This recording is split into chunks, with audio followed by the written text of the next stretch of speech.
Hello everyone and welcome back to another episode of the Impact Play, impacting more than just gaming. We are your one-stop news shop for the latest and greatest across gaming, tech, entertainment, sports, and even music. We are amplifying voices from those perspective fields and having their stories told here on the Impact Play. Join us as we record the show live over at twitch.tv/the Impact Play and by clicking on that notification bell so you will be notified when we do go live or later on YouTube, or even on your favorite podcast platform. You simply search for the Impact Play. However you consume your content, wherever you consume it, we are there. Your support keeps the lights running and keeps the content rolling. You can support us over at anchor.fm/the Impact Play/support via Patreon or server recruits and above. Get the show ad free. Go to Recruits and above, have exclusive access to not only the post show, but they can even call in to be a part of the live show experience, plus early access and so much more. Learn more and become a Patreon supporter today at patreon.com/the Impact Play, or even by using our creator code, the Impact Play. Whenever you buy any Epic, anything within the Epic ecosystem, whether it be Rocket League, Fortnite, Fall Guys, what have you, no matter what purchase you make, when you use our credit code, the Impact Play, all one word, and it is not case sensitive, we do get a commission that will help support the show at no extra cost to you. This is just one of the many ways you can go out and support the show.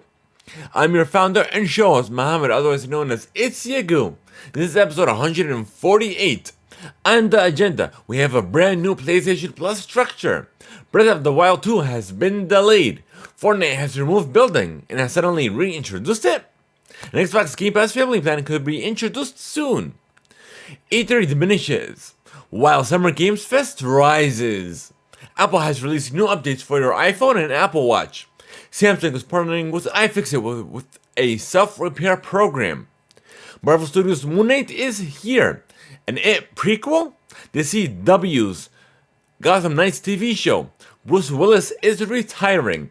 WWE SmackDown is now live. The San Diego Wave Football Club picks up their first Challenge Cup win. The women's and men's NCAA Final Four. Carpool Karaoke is returning. New music from Harry Styles, Lil TJ, Miley Cyrus, Shawn Mendes, and more, plus the top stories of the week.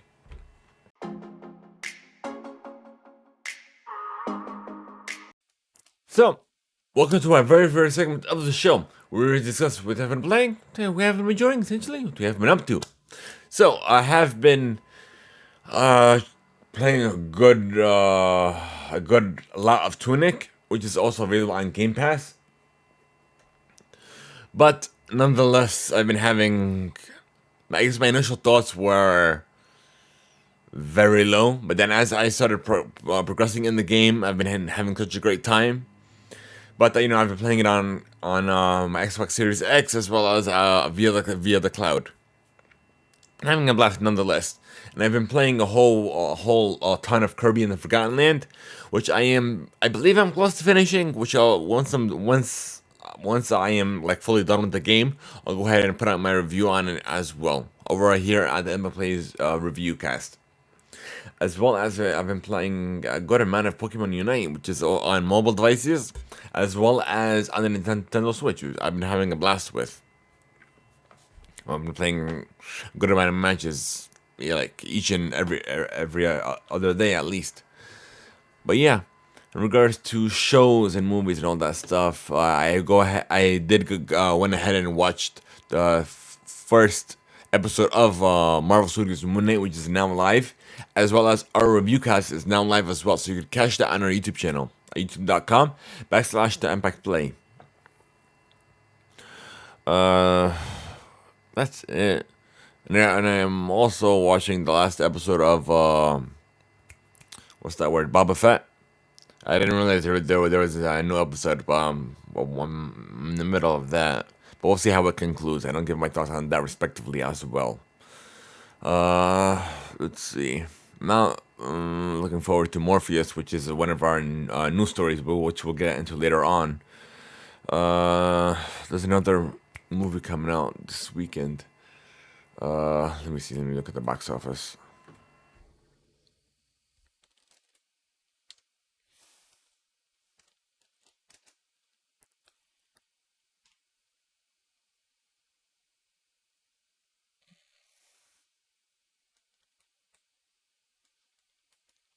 More BS we know about. What else we got? The Lost City, Sonic the Hedgehog 2, Ambulance. Oh, let me look at AMC. Hold on. I don't know. My phone is charging, so I can't look it up on my phone. Let me look it up online and see what's coming. I know something's coming soon. Either this weekend or next weekend.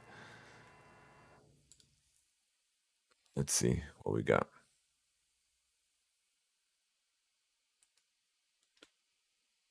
Featured movies. Oh, thank you. Batman. We watched that already, and we gave a spoiler cast on that. Spider-Man No Way Home. I haven't watched that yet. Coming soon. Yeah, it is Sonic the Hedgehog 2, so that's coming next weekend. Okay, I know something was close to release. Oh, and then we also know that's all the way in May. Doctor Strange in the Multiverse of Madness, so that's not anytime close. Yeah, we have nothing else coming soon. That's literally it. That's literally the only thing that's coming out. Ambulance and Sonic the Hedgehog 2. Okay. So I'm definitely I'm looking forward to that. What else we got on the... What are we calling this segment? Housekeeping. Oh, no. We'll get into housekeeping later on. Actually, no. I guess we'll get into housekeeping now. I thought this was housekeeping for a second because I kind of mixed segments. But nonetheless, let's get right into housekeeping, folks. So, we talked about Sonic the Hedgehog 2 that is coming out. We are in the month of Ramadan, which is for up till the 1st of May. We will be fasting from sunrise to sunset. So no, we won't be eating all day. No, we won't be drinking water. And essentially that's it. Like literally. And so I guess you could tell from me myself, I'm not as energetic as I'm used to, due to being my lack of energy, not able to drink coffee, water, liquids, or just anything at the moment. But yeah, so I figured I'd let you know about that. Let's get into the rest of this housekeeping. So if you guys paid attention to our socials as well as our review cast, we played a little April Fool's joke to you guys, where we unfortunately we made the difficult decision to close all aspects of the show, closing the business and what have you. But if we're not going anywhere. I've said this repetitively on and off and consistently that we're not going anywhere. We're here for the long run, and we're just here. Building this together as a community, as one. So I figured for those of you would know that it was an April Fool's joke, but I guess a good amount of you didn't didn't really know that. But nonetheless, it's all good. It was just some good fun, just good fun. And we talked about our review cast. We just up live, and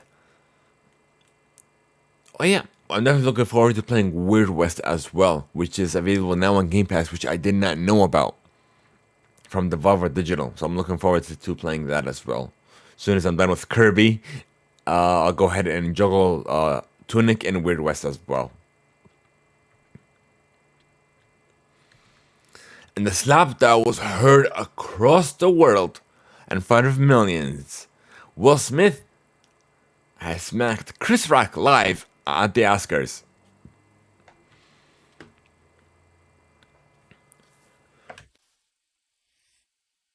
So Will Smith has issued an apology after slapping Chris Rock on the Oscar stage last Sunday night. Violence in all of its forms is poisonous and destructive. My behavior at the Academy Awards was unacceptable and inexcusable. Jokes at my expense are part of the job, but a joke about Jada's medical condition was too much for me to bear, and I reacted emotionally. Smith wrote, I would like to publicly apologize to you, Chris. I was out of line and I was wrong. I am embarrassed and my actions were not indicative of the man I want to be. There is no place for violence in the world of love and kindness. This is on Variety, by the way. The post continued.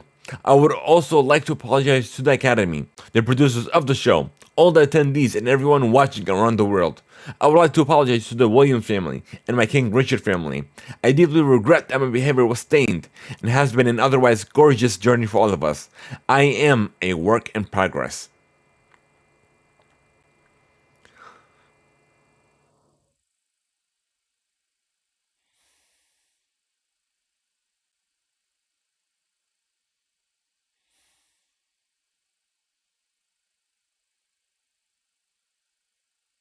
But nonetheless,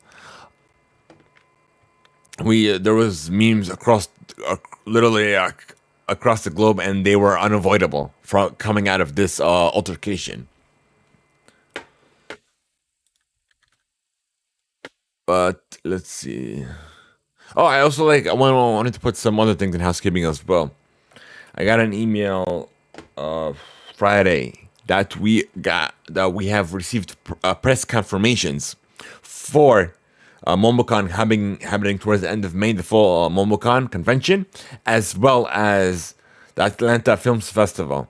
So hopefully we will be there covering those events, and hopefully we'll keep you guys posted accordingly as well. So without further ado, we're gonna hop into the news, folks, and we're gonna start with your gaming play. Zoom.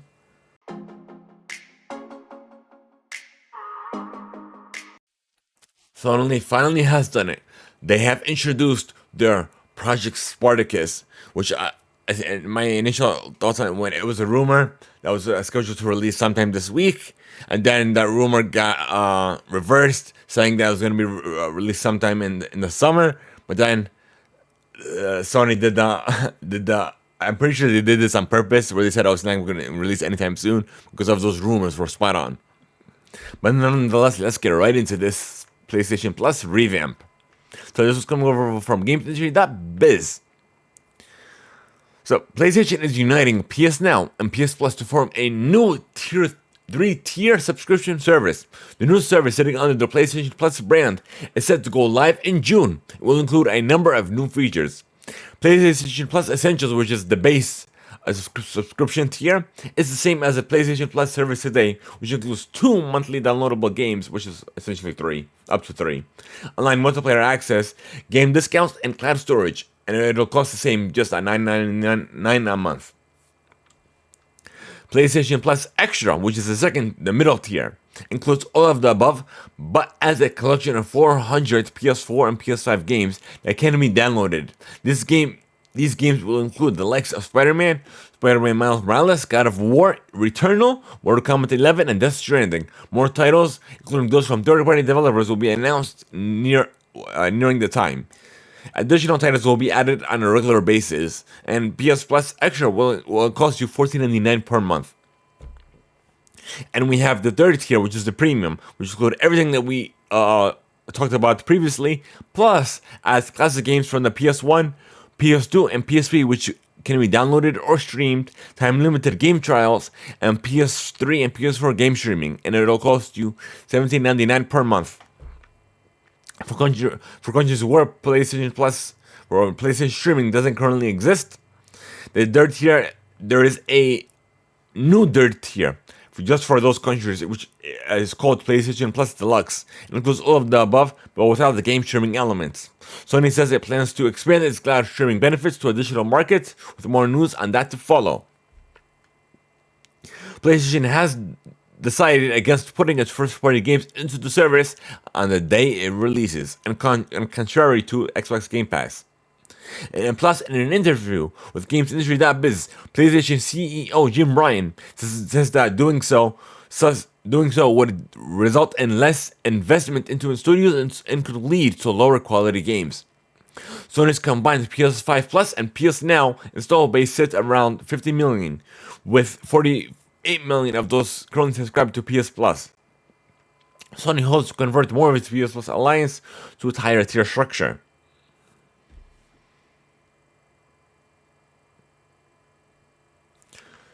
Well, I feel like drinking water because my throat is parched. Well, obviously I cannot. But nonetheless, I'm looking into this new PlayStation tier system. So I've heard things across both spectrums of this, pro and against this. So we're gonna talk about the positives as well as the negatives. The positives is we do get access to a big catalog of games essentially, but there's a downside of it, which is the number. Why would they go ahead and put a number on how many games are quote unquote going to be in these new tiered structures? The reason they did that is to make it seem that you're getting a great deal, but you're not. Simply being 9 times out of 10, these will be old classic titles that you most likely will not be playing. It's just to put a number behind this. When Xbox Game Pass was introduced, they never said nothing about the amount of games that there are. They only said that first-party titles will be on that service, as well as third-party titles as well. Plain and simple, and the story, you can have access to that via console, PC, cloud, and soon on your TV and what have you.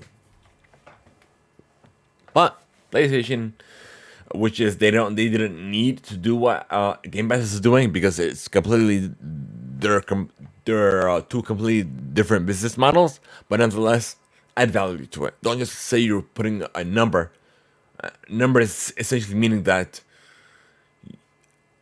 if you didn't put that number there, nobody would be excited for this. It's the only thing that people are looking forward to is those number of classic games. But then again, you're not going to be playing those 24/7. People are going to be playing new games for the PlayStation, and that's why they didn't went ahead and put these new games on the service, because quote unquote it'll diminish their first party titles, which is they just want that simply for first party titles. As soon as pre-orders hit, as soon as sales hit for the first couple of months, or the release window, I should say, there's a huge spike.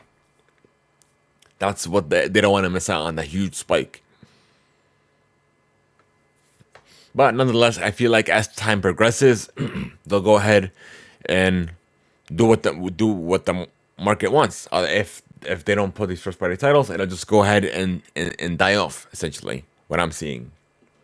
And on top of that, cloud streaming, instead of you downloading these games, which is essentially PS Now, which isn't that great. And especially playing on your console isn't that great of experience as well. Like, I play it on Wi-Fi with Xbox Cloud streaming as well, and it's not that great. It lags every now and then. It takes a minute for it to load certain areas as you're going forward. Like I said, I'm playing Tunic now via the cloud, and it's like that now. Nintendo, the cloud streaming is the worst, and PlayStation is is a little ahead of them. But yeah, that's my analysis of this, and I guess this is just my personal thoughts and my personal opinion on this matter. But nonetheless, I'm pretty sure that they may not. We'll see how as time progresses. What if they'll improve upon this? It'll change. It'll adapt, or what have you. But we'll see. All right. Now we're gonna talk about this Xbox Game Pass family plan coming from Jess Gordon from Windows Central and from the Xbox 2 podcast as well. Rejoice, Xbox fans, for Microsoft is about to plug an annoying gap in its Xbox Game Pass service. Game Pass is Microsoft's all-you-can-eat Netflix-like subscription service, giving you access to hundreds of games for a relatively low monthly fee. Monthly plans give you access across PC, Xbox, on the cloud, and mobile devices, featuring the best games from Microsoft day one. So, I've heard about Microsoft's desire to create a family plan quite a while ago. At this point, though, although there were details to work out about how royalties might be distributed and how licenses from third-party publishers would be compensated for users who weren't attached to the main plan. According to trusted sources familiar with Microsoft's efforts, we can now confirm that Xbox is moving ahead with the Xbox Game Pass family plan, which could be set to launch sometime this year. From our information, playing on a higher tier for the Xbox Game Pass family plan will net access to, for 5 players, across games for an entire library, when it will be far more cheaper than playing for a 5 terabyte Xbox Game Pass account. The account system is already in use today for Office 365. Players within the same country will be able to play together using a single Xbox Game Pass subscription managed by a central account holder. Some details remain unclear. For example, there will be separate family plans for a PC Game Pass, console, or exclusively to Xbox Game Pass Ultimate, and the exact pricing is unknown as of writing. But nonetheless, my thoughts on this is finally we're getting some sort of family structured plan for Game Pass. So will it be for console or for Ultimate? So my guess would be it could be one or the other, but more on the spectrum of Game Pass Ultimate. Just to being because they are pressing Game Pass Ultimate as the highlighted tier for you to sub to, which is definitely a better deal anyways, because you can either sub to console for $9.99 or for PC for $4.99, I believe, if that's the case. But then if you want that and more, it's just $14.99 for the base rate. But nonetheless, I feel like they're gonna include into just one bonus tier system, I guess you could say, for families, and it'll just be one price, maybe around $24.99, maybe as high as $29.99, because you're paying for, because one single Game Pass Ultimate subscription is $14.99 a month, and if you're paying for 5, that's an amazing deal.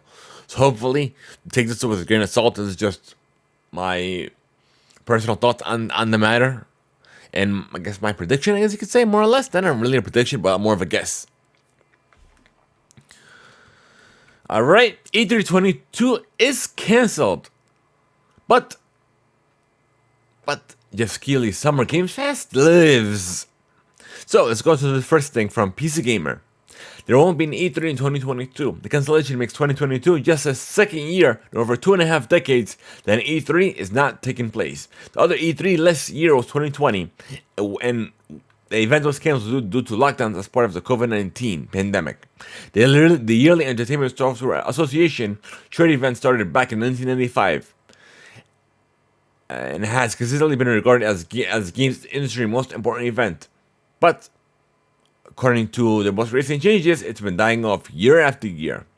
And apparently, quote-unquote, E3 will return in 2023 with a reinvigorated showcase that celebrates new and exciting video games and industry initiative. The organization said in an email sent to PC Gamer, it's planning to return to Los Angeles for the show, but said there will be a digital component as well.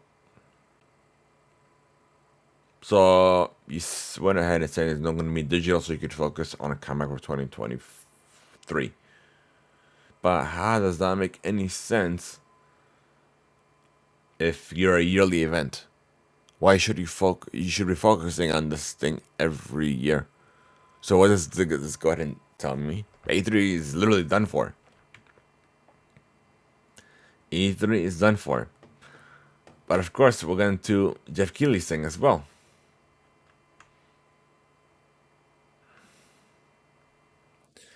He also tweeted this, excited to share that Summer Games Fest will return this June with a slew of events. We'll be producing another kickoff live show with announcements, news, and first looks.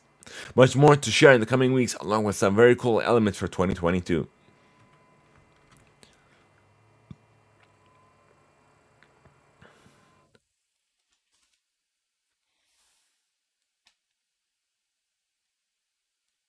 But yeah, there you go, folks. Summer Games Fest lives. Ever since Jeff Keighley left, what is it? Not the E3, the E3 because of the ESA, because of the way they were handling things. So that's why he made his own, I guess, games time frame. I guess you could say time frame of a slew of events. But yeah. So Zelda Breath of the Wild 2023, the sequel, has been delayed.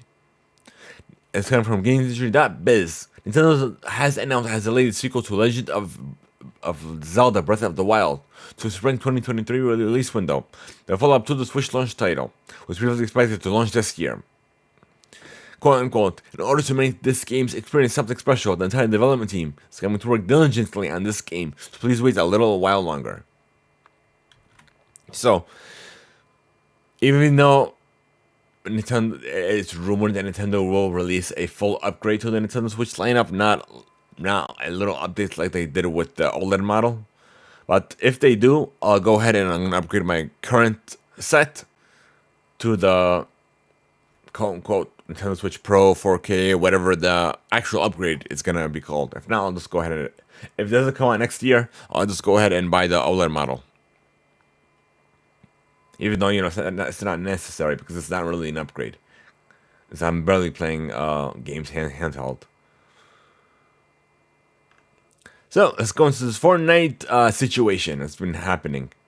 Fortnite Zero Build is a new no-build battle royale mode that is here to stay following the beginning of Chapter 3, Season 2, Resistance. And so a build is temporarily removed from the main game for a short time. Coming from IGN, as detailed by the Fortnite Team Zero Build, can be found in the discovery page as solos, duos, and trios, and squads playlist as the team notes. You can access the discover page by clicking on the change button above play in the lobby. Much like in the main game, all players will have access to a recharging overshield that will help for the lack of cover that building would usually provide. With that building, you will need to show off your sharp shooting, sharp thinking, and sharp sense of space as you take on the battle full tilt.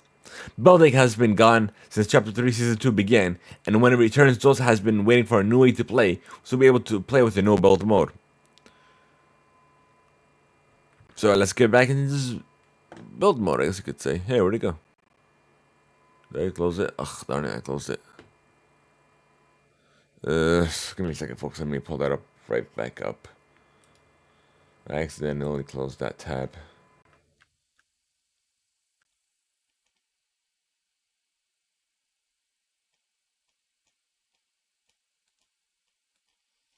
Now I gotta go look for it. That stinks. Oh well.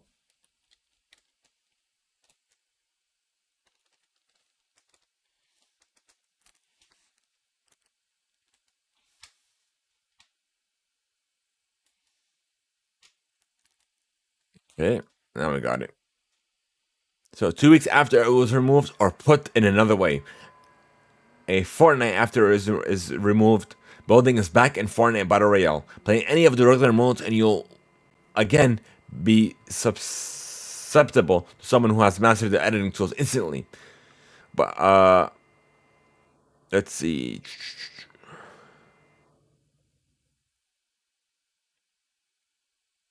So it looks like there are both gonna be permanent modes. It looks like.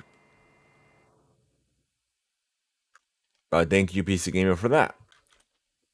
Speaking of Fortnite, Fortnite, there is a rumor that Assassin's Creed Valhalla will be coming to the Battle Royale.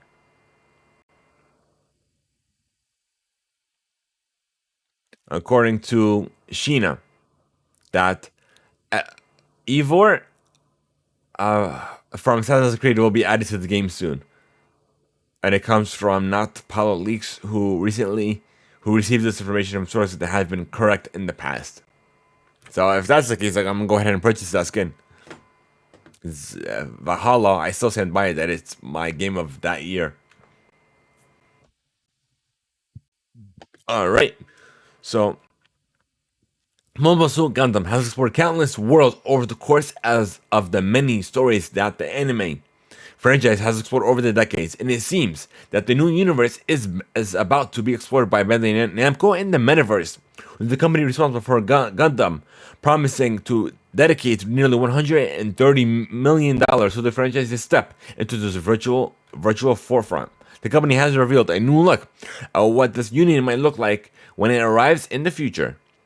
As described by Bandai Namco, curated by comicbook.com, this new version of the metaverse is set to unite games, videos, live music, and everything else under the sun when it comes to the world of Gundam, which is plenty considering how many series have been introduced since the universe first debuted back in the 70s. The current president of Bandai Namco, Masaru Kawajiki, had this to say with regards to the project that will see the company place around 130 million into creating this new virtual environment. The Gundam metaverse, will be a mechanism for us to be more deeply connected with fans. It will become possible to connect intellectual property specific metaverses in the future. So we'll just have to see if there's fruits of this work. So, Activision Blizzard is looking to do away with one of the several lawsuits over sexual harassment and discrimination levied against it. According to the Washington Post and created by IGN, U.S. District Judge Dale Disher is prepared to approve an $18 million settlement between Activision Blizzard and the U.S. Equal Employment Opportunity Commission. The lawsuit is separate from another one from the California Department of Fair Employment and Housing. Once finalized, Activision will agree to create an $18 million fund to compensate eligible complaints, continuing enhancing policies, practices, and training to prevent harassment and discrimination in the workplace, and engage in a third-party equal employment opportunity consultant approved by the EEOC. Speaking of Activision Blizzard, they are creating a new studio that will help support the Mammoth Call of Duty franchise. In addition to its headquarters in Quebec City, in Montreal, that is the new location. The second office will allow BNOX to increase its staff by over 20%. The studio said in a press release, continuing an expansion that has already seen it hire over 150 devs in the past year. As far as the new studio will be focusing on, the press release states that the new studio will be able to support the growth of the Call of Duty franchise in additional ambitious projects. So after 2 years of its release, Fast and Furious Crossroads has been delisted, according to IGN. An update from Bandai Namco has confirmed that Fast and Furious Crossroads will be delisted by the end of the month, with all sales ending on April 29th. If you bought the game digitally, it will remain in your library and can be re-downloaded in the future. There's an update on the game's official website. Any DLCs purchased before April 29, 2022 will also be available to use after this date. Additionally, the game's online modes will also remain active for the time being. But it looks like it is on a time clock that will be ending soon. So we have a little Twitch news for you from The Verge. Twitch has paused its Boost Train feature, which launched last month and let people pay to promote streams, after a porn ended up on the users' homepages with the label promoted by the streamers community slapped onto the not safe for work thumbnails via Kotaku. Several Twitter and Reddit users shared screenshots of pornographic thumbnails that showed up at the front of their live channels. We think you'll like sections. The thumbnail indicates that the streams showed up there thanks to an experimental feature that Twitch first announced last year. The feature has changed since it was first introduced, but the basic concept remained the same. Users can spend money to get a stream in front of people's eyes. In this case, you just have it to be content not allowed on Twitch. So Twitch is, like I said, it's currently testing features and has removed it within a respective time. But Twitch, keep doing better. Don't just stop midway. Speaking of doing better, Capcom has announced it will pay its workers more money and introduce an updated bonus system to promote a strategic investment in its personnel. This is happening as Capcom is doing great currently on a revenue and profit basis. In a press release, Capcom said it will pay a salary increase to its workers of about 30% on average. Additionally, the new bonus system will be more closely linked to the company's business performance. No specific details of the bonus program were shared, however. Also, for its workers, Capcom said it will continue to enhance its employee performance review and training systems in the future. The paper has begun in April 1st as part of the new fiscal year. So, specifically, Capcom will build a structure that facilitates communication between management and employees throughout the lateral coordination of the R&D Human Resources Department, which will handle personal matters for the development divisions, for the Health and Productivity Management Department, which will specialize in activities such as workplace environment, improvement, instruction, and communications with employees. The People Strategy Team of the Corporate Planning Department and the Human Resources Department, all of which will work under the direct Direction of the newly established Chief Human Resource Officer, Capcom said. With this structure, Capcom will work to bolster productivity by further providing a comfortable workplace environment for employees and driving forward its personnel acquisitions and training activities. Capcom said it's making these changes in part to help develop the world's finest high-quality games. Walt Disney and Capcom Entertainment are partnering up for Disney's Mirrorverse, an action RPG launching June 23rd on mobile devices. It brings Disney and Pixar characters together in a brand new adventure and under a brand new light. Mirrorverse is set in an alternate universe where enemies called the Fractured are attempted to break the stellar mirror and harness its magic. Some of Disney and Pixar's most famous characters, both heroes like Sully from and Magnificent, have been amplified by the magic produced by the mirror in order to protect it, turning them into guardians that fight the fractured hordes.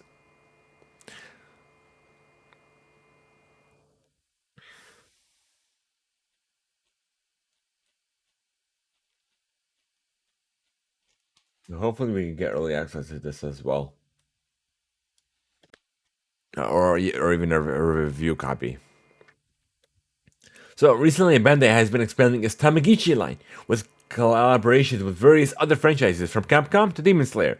Now, it's Kingdom Hearts' turn to have its characters be entirely dependent on in your care, and that's as part of the series' early 20th anniversary celebrations. The Kingdom Hearts Tamagotchi will come in two colors, themed around light and darkness, and feature a variety of characters. You'll start with Sora, but more characters will become available, ranging from alternate forms of the hero to side characters like Terra or Aqua, and even the Heartless. And now, what did I open the IGN for? Hold on, let me see. I opened the IGN for a reason. There's a reason why I opened it. Let's see.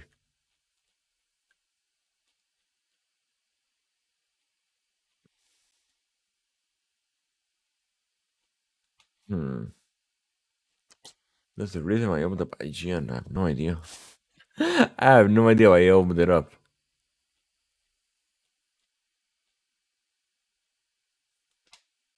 And go home.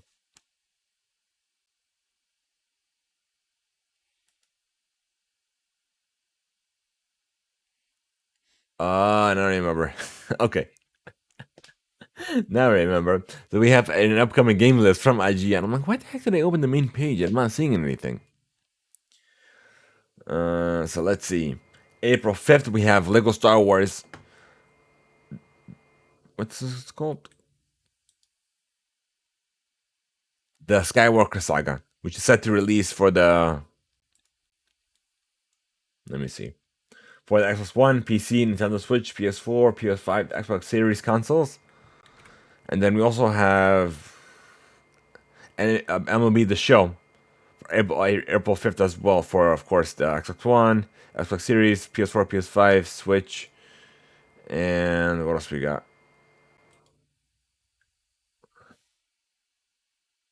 And that's it. Okay. I thought we had something else. Then I missed something else.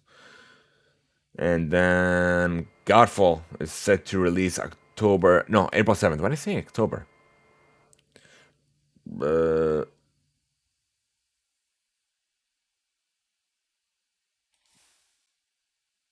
really? For the PlayStation 5, PC, PS4, Xbox Series consoles, and Xbox One.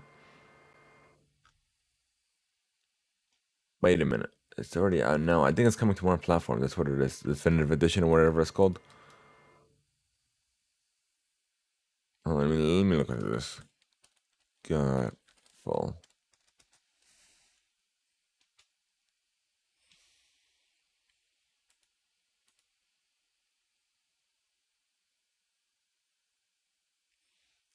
Oh yeah, it is a PlayStation exclusive, so it's there we go. That just makes much more sense. I'm like, wait a minute, this is an old game.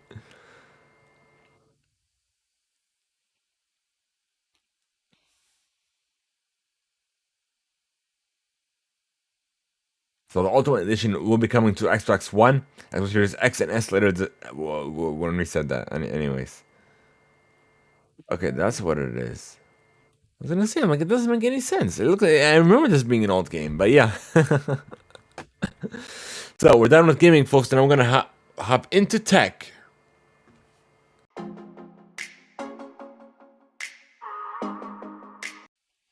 So, iWatch OS 8.5 is here with the nifty new features for your Apple Watch, alongside the 15.4 update for your iPhone, which brought new emoji, anti-stalking features for AirTags, and a gender-neutral Siri voice, plus a fix for a battery drain issue, and the subsequent iOS 15.4.1 release. The company also released a software update for the Apple Watch. So it's the WatchOS 8.5. So you have some heart detection improvements. Well, so as a third party, I guess sign-in feature. So you'll be able to also authorize purchases of TV episodes, anything bought in an Apple TV iTunes store, essentially. Better Apple Fitness Plus, and COVID-19 vaccination support in Europe.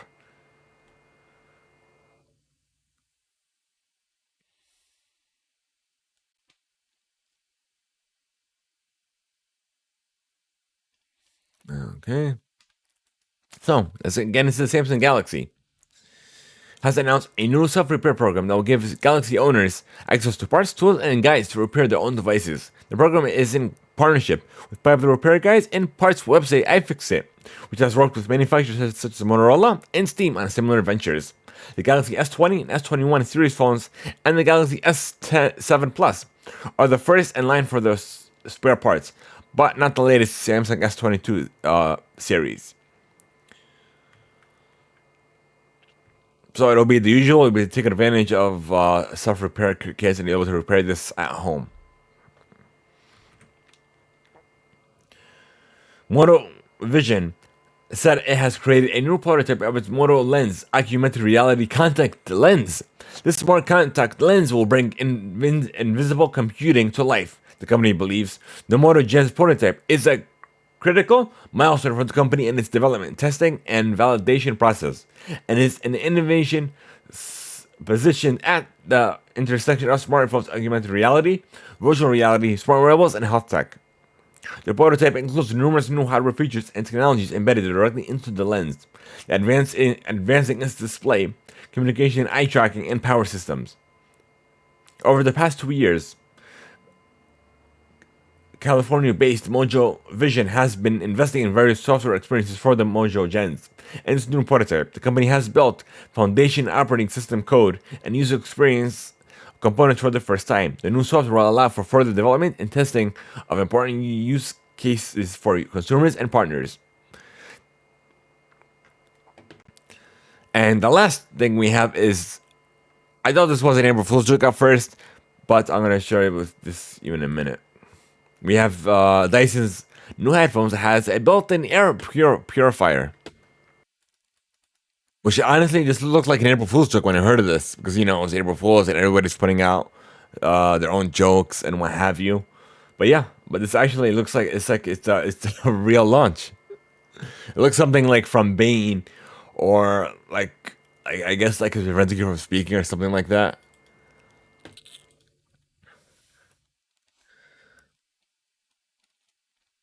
But nonetheless, it's called the Zone, a pair of noise canceling Bluetooth headphones with air purification technology built in. Ahead of its release date, there's no specific details or anything like that. The goal of the Zone is to make living in urban spaces more comfortable by attempting to mitigate both air and noise pollutions. So there will be a series of magnets that you can just take out that filter if you did not want it. So we're done with tech, folks. Then I'm gonna move on to entertainment.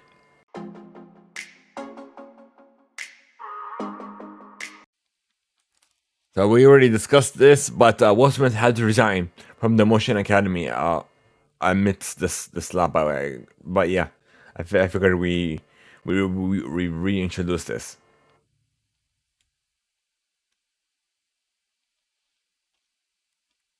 So, Smith's departure from the academy means that he will no longer be able to vote for the awards in the official capacity. It does not, however, preclude him from attending the awards or winning another Oscar. That's essentially all it means. Sonic the Hedgehog 2, we have some new sneakers that have been announced. Paramount Pictures and Fila have teamed up for sneakers inspired by the iconic shoes that Sonic himself wears in Sonic the Hedgehog 2.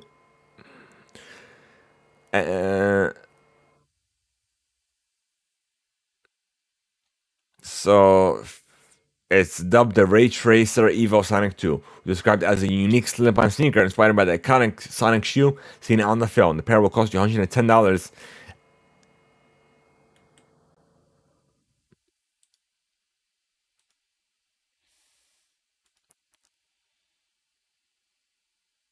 So apparently the link does not work, but I'll show it to you the shoe.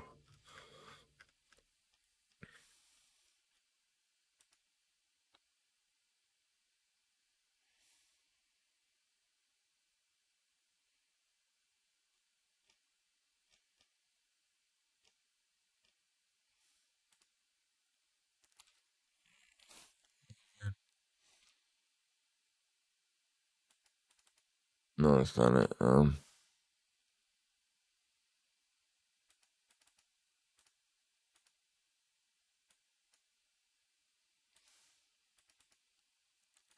Okay, here we are, folks. And look, and that's it. That's literally all it is. It doesn't look too bad though.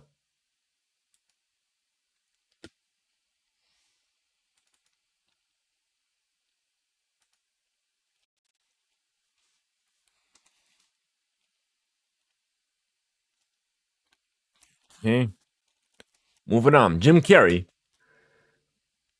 Fans might want to get the tickets now for Sonic the Hedgehog 2, as it could be his last acting role for the iconic comedian's career. Speaking to Access Hollywood this week, and curated by Variety.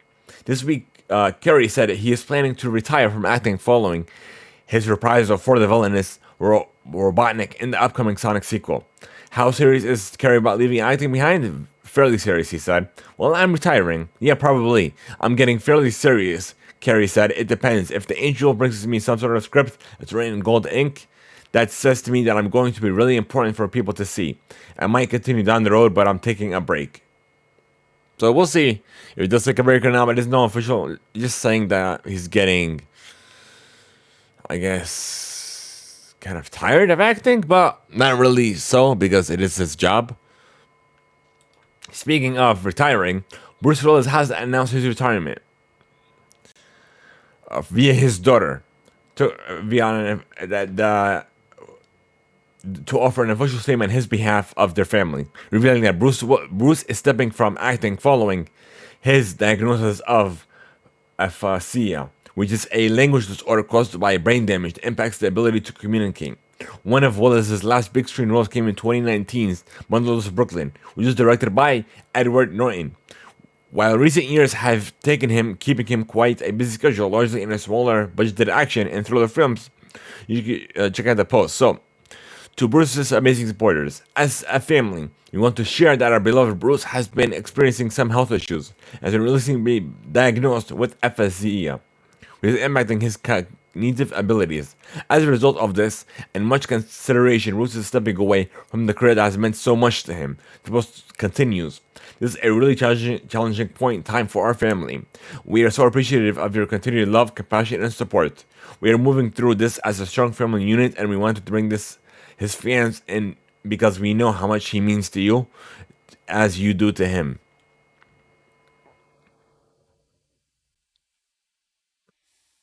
But yeah, may he have a safe and healthy recovery. And thank you for everything you've done. So let's continue. Moving on. The CW has added a good amount of cast, and I did not know anything about the Gotham Knights live TV series until now. So, Gotham Knights has added another young series or villain who is said to make his mark on Batman's home turf in the wake of the Dark Knight's murder. The Deadline brings word that Ruther Adams has booked a leading role in the CW's latest DC pilot. This is coming from superherohype.com. The report says Adam will be the role of Adam will the role of Brody, which doesn't seem to be based on any DC Comics character. His breakdown also makes it hard to tell whether he falls on the good guy, bad guy spectrum. Confident and charismatic, Brody's got the brains and the looks, and he knows it. However, his entitled attitude recovers his insecurity and jealousy of anyone who rivals him. Adam has previously had a role in the Pacific Rim Uprising, also started on YouTube Red's Foursome from 2016 to 2018. The CW ordered a pilot for Gotham Knights back in December, with Batwoman scribes Chad Vish, James Stotterix, and Natalie Abrams heading up the writer's room after Bruce Wayne is killed and the blame is pinned on his adopted son. Batman's young ward teams up with the children's deadliest supervillains who also were framed for the crime. As the city's crime rate reaches an all-time high, this unlikely group will rise up to become Gotham's new protectors. So casting for this series began last month, with Fallen Smyton and Tyler the Chira joining as the Harper Row, Bluebird, and Chulin Row, respectively. The producers continued to fill out the series ranks over the next several weeks by adding Olivia Rose Keegan, Navia Robbins, Oscar Morden, and Anna Lore. Misha Collins will also appear in the series as Harvey Dent. So, literally, this is, I don't know how I could have missed this. This was since when was it greenlit?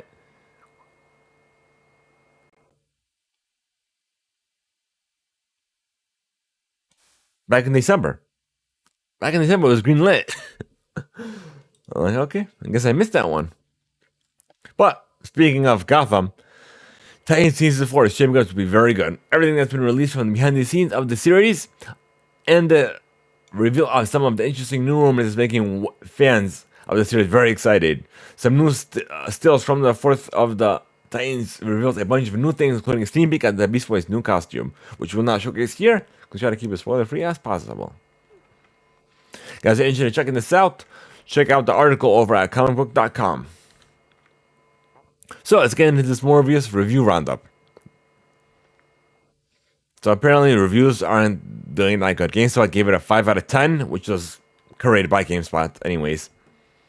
Vanity Fair, let's see.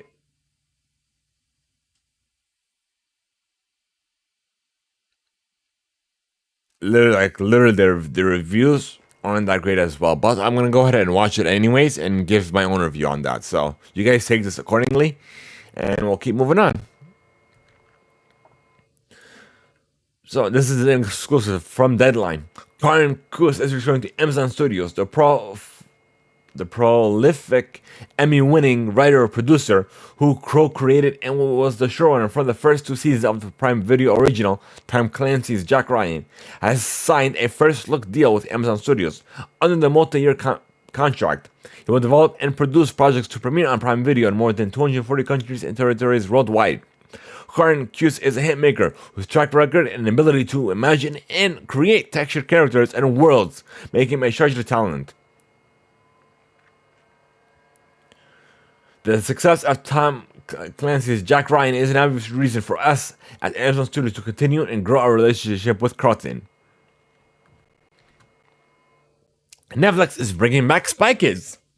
Coming from IGN, the kids' action franchise that played a role in defining 2000s headed to the streaming giant courtesy of Robert Rodriguez, who will relaunch the reimagine the property.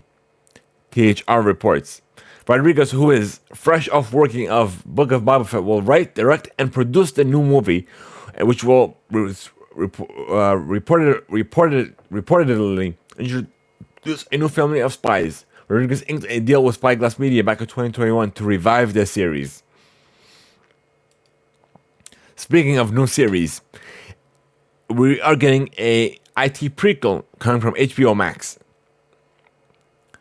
The series is currently being called Welcome to Derry, and reportedly will begin in the 1960s in the mythos of it, the evil being that takes form of Pennywise the clown, appears every 27 years to wreak havoc on the residents of Derry. So the director of both Chapter 1 and Chapter 2, Andy Muschietti, will be on board with the new TV series as executive producer, alongside Barbara Muschietti and Jason Schultz, who also developed the show's story. Obi-Wan Kenobi moved its premiere to 2 days, but will drop 2 episodes, coming from Gizmodo.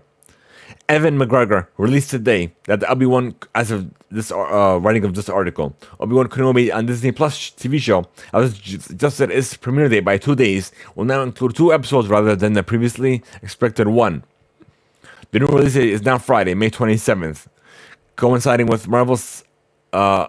Star Wars celebration in Anaheim, California. The show will follow Kenobi as he attempts to watch over Luke Skywalker on Tatooine while avoiding notice of the Empire Jedi's extermination hunters, the Imperial Inquisition.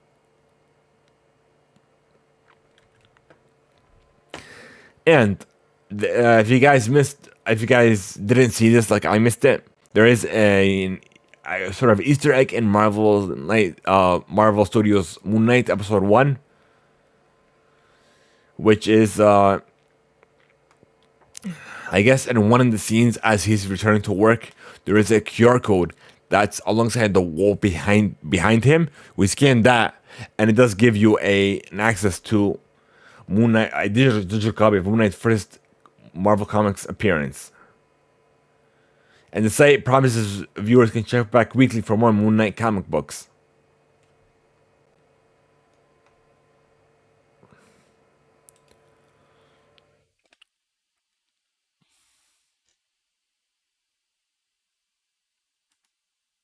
Which I'll share with you guys in chat now. And speaking of Moon Knight finally debuted its first episode earlier this week in Disney Plus. So we know about that. The director Justin Benson and Aaron Moorhead talked to the Hollywood Reporter about a pair of episodes they directed. The duo are behind next week's episode in episode 4, with Moorhead said could contain a big, mind-bending swing that makes you reconsider some of the stuff you've seen. Dancing around specifics, he teased that the episode would echo the tone and feel of earlier Moon Knight comics, which could get pretty weird and trippy when they wanted to. Story-wise, said Moorhead, Moon Knight is at its best when it's mind-bending. The excitement of opening up and seeing something you haven't seen before. It was one of the reasons we wanted to do this. He added, because the best Moon Knight comics was defined by taking big swings, by being bold, and their biggest reference point for the episode was the beloved 2016 run from Jeff Lemire and Greg Smallwood. On some unconscious level, that's what was often inspiring to us visually. Thank you, Gizmodo, for that. And now we're done with entertainment, folks. Now we're going to move on to sports.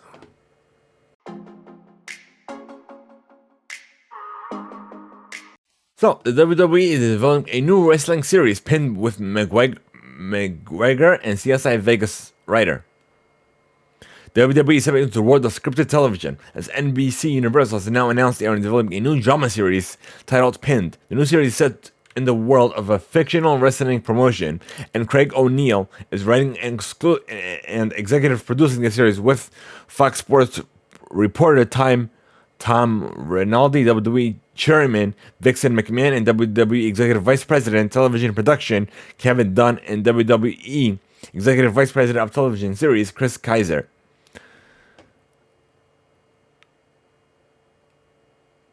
So that's all we know, essentially.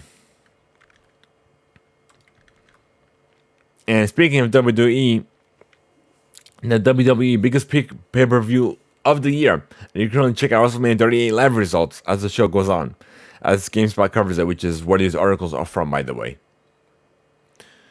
From AT&T Stadium in Dallas, Texas, we have WrestleMania has taken place the second, as of this recording, And on April 3rd, or in total, there are 14 matches on the card, spread across 2 evenings.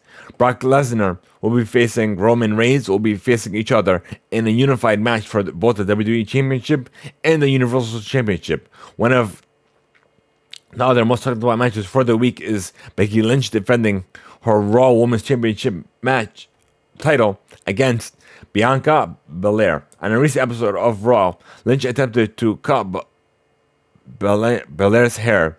However, Belair got a bolt of the scissors and got a bunch of Lynch's hair off. Okay, so let's see. The start time is at 8 p.m. Eastern.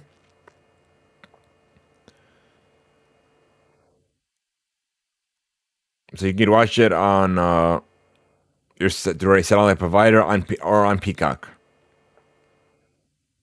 But you have to have at least premium though.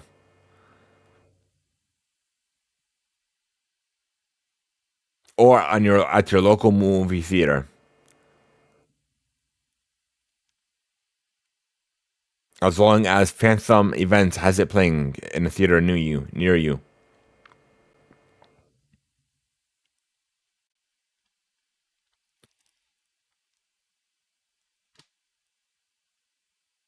Okay, now we're gonna go into the first night results. So night one of WWE's WrestleMania 38 has come to close, and the KO show turned into a no-holds-barred match between Kevin Owens and Stone Cold Steve Austin. It was second event. Also saw the return of Cody Rhodes to the WWE, as he announced as the mysterious opponent for Seth Rollins.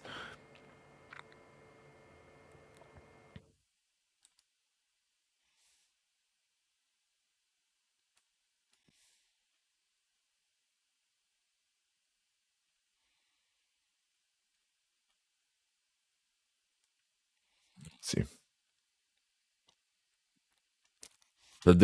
So in a total there were 3 championship matches on night one, including the SmackDown and Raw Women's Championship and the SmackDown Tag Team Championship.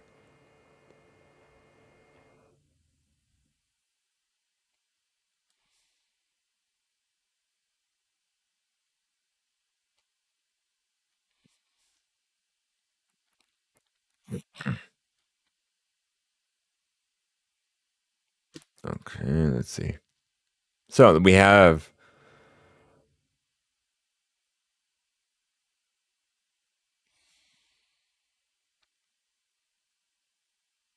Belair won against Becky Lynch and has earned her shot by winning the Women's Elimination Chamber match. And let's see.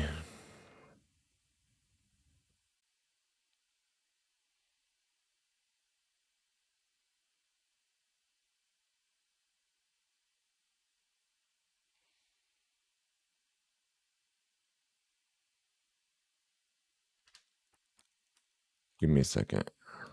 It doesn't exactly tell me here.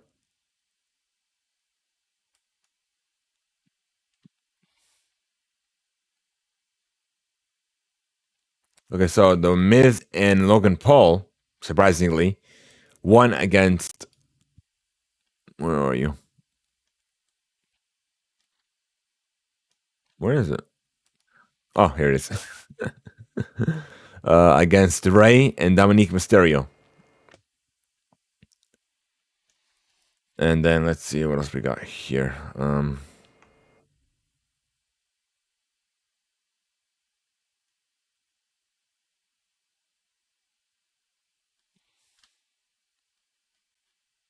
This is weird. Like, I don't get this article, whatever.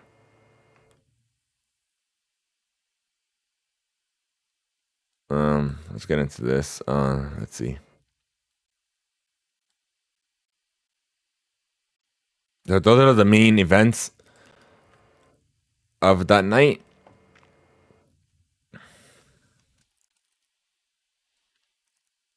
And let's see what else we got here. We have the Steiner brothers are said to be introduced into WWE Hall of Fame. Into the from the class of 2022. So I already has taken place. Okay, April 1st.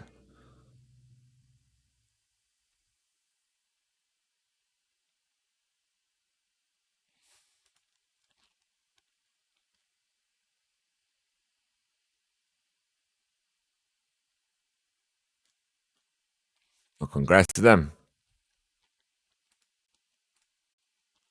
Now we're getting into this Final Four business.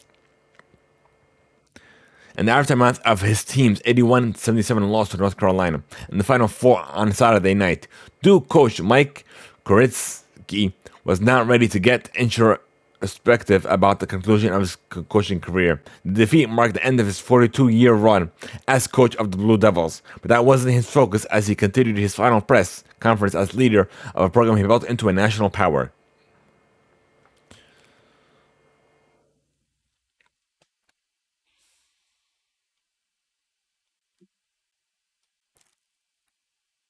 So that's about it on that. So it looks like he has retired. Okay. Wait, what did I do? I closed another tab. Give me a second, folks. Because we still have the rest of this Final Four business to discuss.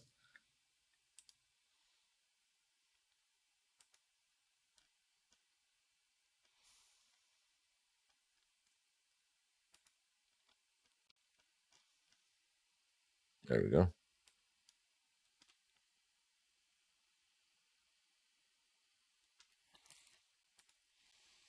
Okay, here we go. These are both from CBS Sports. An epic night on Saturday in Final Four has given us an all-time national championship game with the number 1 seed Kansas facing number 8 seed North Carolina in the final game of the 2022 NCAA tournament on Monday night. Kansas and the only number 1 seed to advance to the Elite Eight took care of business in a wire-to-wire win against number 2 seed Villanova. In the first game on Saturday night, the Wildcats made several runs at the Kansas lead, but some combination of Ochai Agbaji, David McCormack, and Christian Braun stepped up with an answer to every Villanova run, leading no doubt in the game's closing minutes. Both coaches emptied the benches, and Kansas turned its attention to its first national championship game appearance since facing Kentucky in the same New Orleans setting back in 2012. The first ever meeting of North Carolina and Duke in an NCAA tournament brought so much hype that you could almost blame the excitement for the poor shooting by both teams early in the game. But after about 10 minutes, the back and forth was on, and rubber match between the Tobacco Road rivals that delivered just as much anyone could have hoped. 18 lead changes in 12 ties. But all the intensity of college basketball. The best rivalry to the game's biggest stage, but it was Caleb Love's clutch play that propelled the Tar Heels into the national championship game. So the championship game will take place tomorrow at 9:20 p.m. Eastern.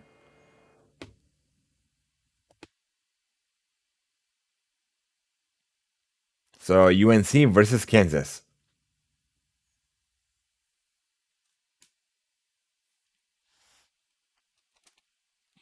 Now we'll get into this women's NCAA bracket. So this is women's basketball time. For the first time, it can be the words Match Madness to describe its tournament. For the first time, the tournament started with 68 teams, like the men's tournament. Let's see.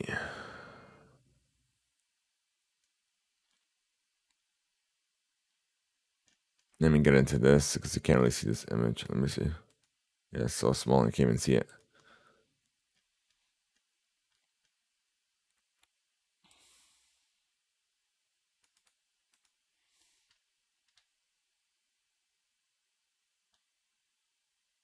So the Final Four has started April 1st.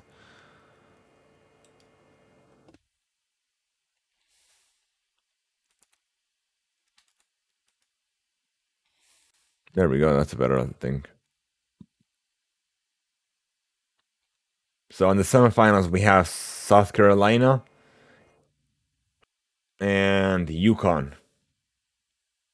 It'll take place. No, it already has taken place. Really? April 1st. So that's already gone. National championship will take place today. Let's see something. Will take place today. South Carolina will take on Yukon. Did I talk about that? I could have sworn I talked about that. I think that was the men's. Okay, whatever. It is what it is. Like, I'm not familiar with sports, folks. If I did, I apologize. So, number one seed, UConn will take on what's it called? South Carolina doesn't say what seed they are.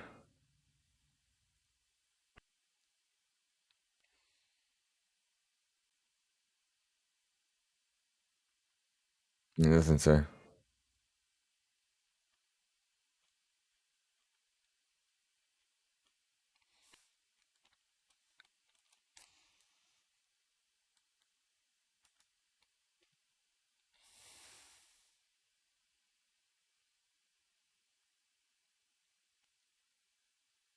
Let's see. So it'll take place 8 p.m. Eastern, which we talked about. That's all we got. All right, it is what it is. Okay, so we have Vegas is back. I'm sorry, F1 is back in Vegas. After more than 40 years, Formula One is headed back to one of the world's most famous cities, Las Vegas. Last time F1 headed to the Silver City back in 1981 and 1982. The circuit was built entirely in the car park of the famous Caesar's Palace Casino.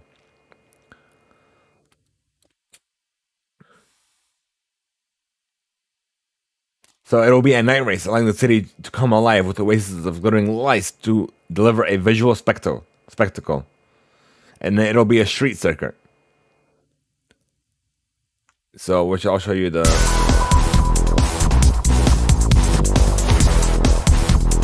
I'll show you this little clip in a second. Let's see.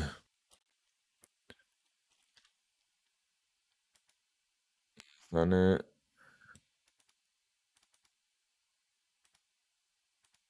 Okay. Here we go. All right.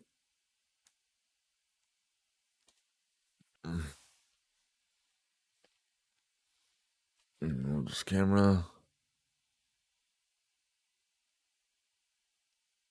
Perfect. Okay, good. You ready?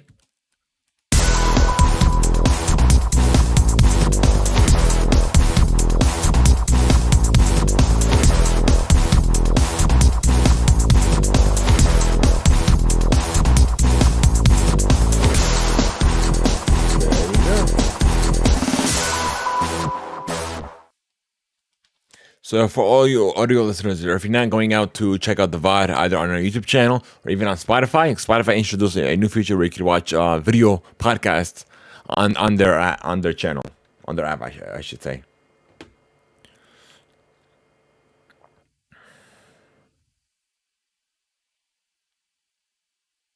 So Las Vegas will become the third race in the United States on the 2023 calendar, joining Miami and Austin. Each will bring their individual flavor, obviously, but yeah. For the second time in 3 weeks, the New York Yankees have traded for a backup catcher. The Yankees have acquired backstop Jose Trevino from the Texas Rangers for right Albert Abreu and lefty Robbie Halston. Both teams have announced. Trevino figures to be New York's opening day backup catcher. Last month, the Yankees acquired backup catcher, not backup, just regular catcher, Ben Cortvet and the Josh Donaldson, Isaiah Kanier Falefa trade with the Minnesota Twins. And Rat was expected to be the backup behind Kyle Hioka.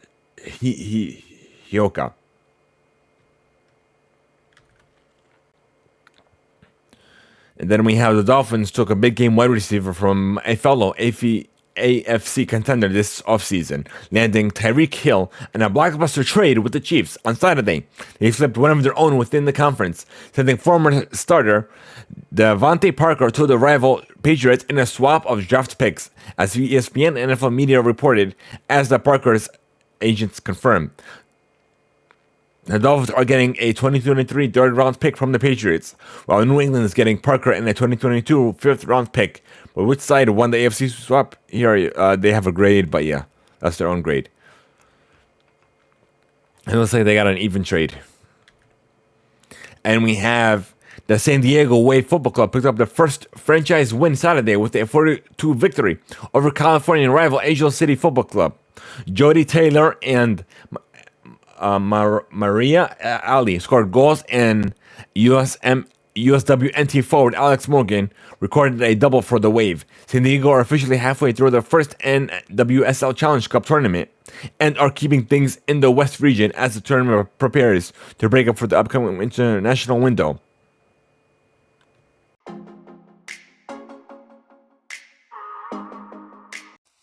Alrighty, folks, Carpool Karaoke is finally back. This is coming over from Billboard. At last, James Corden of The Late Show announced on Twitter Friday that his popular Carpool Karaoke segment is returning on April 6th after a 2-year pause due to the coronavirus pandemic and the resulting social distancing restrictions. In a clip teasing the bit's return, the late night host reveals his first guest, and it's Nicki Minaj.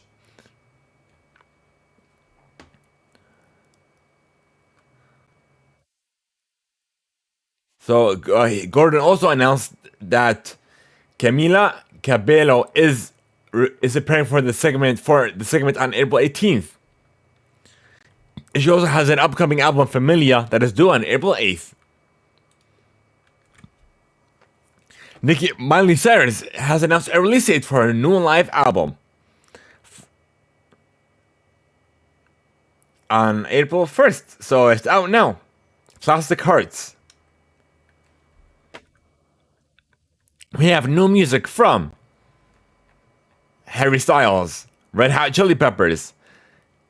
Kalani featuring Bieber, Shawn Mendes, Thomas Rhett, Miley Cyrus. And so the songs are as follows: As It Was, Unlimited Love, Up at Night, When You're Gone, When We Started, and Attention, Miley Live. And speaking of Harry Styles, his new single, As It Was, has set a new Spotify record on its very first day of release. Spotify has confirmed on Saturday that it's now the most streamed song in the United States in a single day, with 8.3 million streams, a record that was formerly held by Olivia Rodrigo's driver's license at 8 million. And also we have a new song by Lil TJ, In My Head, which is out now.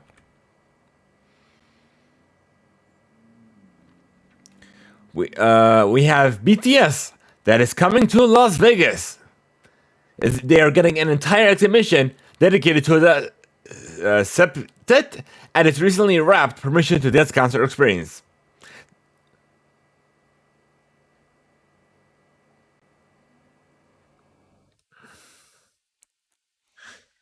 So it is starting April 5th through the 7th. It's going to be a pop-up exhibit.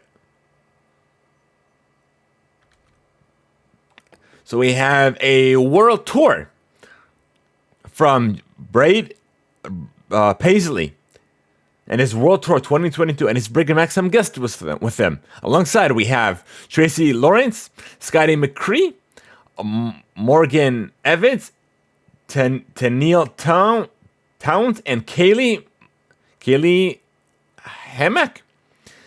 And it's set to take off on May 27th at the Mohegan Sun Arena in Connecticut, and ending with Nashville on July 4th. So we have the 2022 Grammy Awards that is set to take place 8 p.m. today as of this recording. So you could watch it live on CBS, or via the CBS app, or via the Hulu Plus Live TV sub, Fubo TV, or YouTube TV, or even Paramount Plus.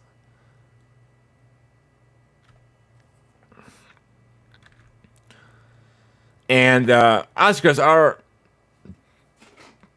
are releasing a new segment to raise awareness about the war in Ukraine. It will include opportunities for viewers to take action and contribute to the Global Stand Up for Ukraine campaign in partnership with Global Citizen. And on the charts, we have number 1 at, hold on, get out of it. Let me get rid of this ad. We have Heat Waves by Glass Animals. We have Stay by The Kid Laroi and Justin Bieber. Number 3, Summer Gremlin by Kodak Black. ABCDFU by Gailey, and Ghost by Justin Bieber at number 5. So I guess we're going to move on to the reading mail. If you guys are interested in something else reading mail to be featured on our special segment or even our special reading mail episode, here's how you can contact us.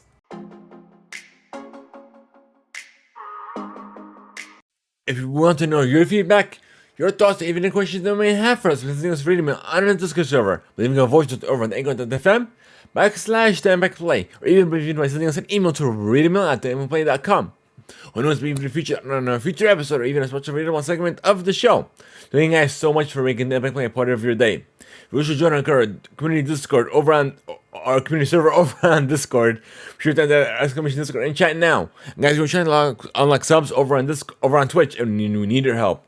Share the channel with your friends and family, anyone who will benefit from the show. Follow us when we do go live with live playthroughs, or live shows, and what have you. Lurk a few months because every little bit helps. Thank you guys so much. Leave us a review if you're just already on your favorite platform. Have a good one, folks. But for all of you, go to Quotes and Above. I'll see you on the post show. For everyone else, have a good one.